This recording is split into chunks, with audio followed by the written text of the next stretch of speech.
জয় সত্যনারায়ণের জয়, জয় গোপালের জয়। তো এই বুধবারে গুরু পূর্ণিমা ছিল। তো আমাদের এখানে একজনের বাড়িতে সত্যনারায়ণের পুজো ছিল।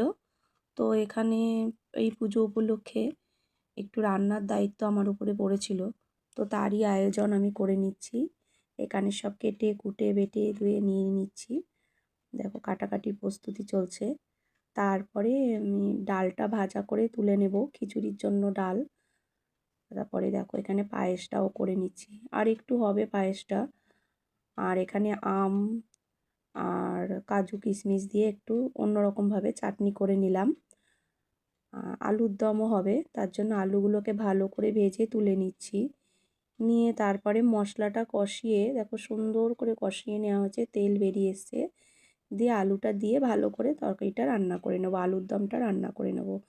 তা তোমাদের আর আমি পুরো ভিডিওটা দেখাতে পারছি না, পুরো ভিডিও দেখাতে গেলে এখানে অনেক বড় হয়ে যাবে। তো প্রায় 40-45 জনের মতো রান্না ছিল। খিচুড়ি ছিল, আলুর দম, আর তো দেখো এখানে বড় কড়াইয়ের 1 কড়াই খিচুড়ি, বড় গামলার 1 গামলা খিচুড়ি, আর তরকারিও 1 গামলা, আর চাটনি, পায়েস আর পাঁপড়, এই ছিল রান্না। তো তোমাদের কেমন লাগলো ভিডিওটা আমাকে জানিও বন্ধুরা। আজ আসি।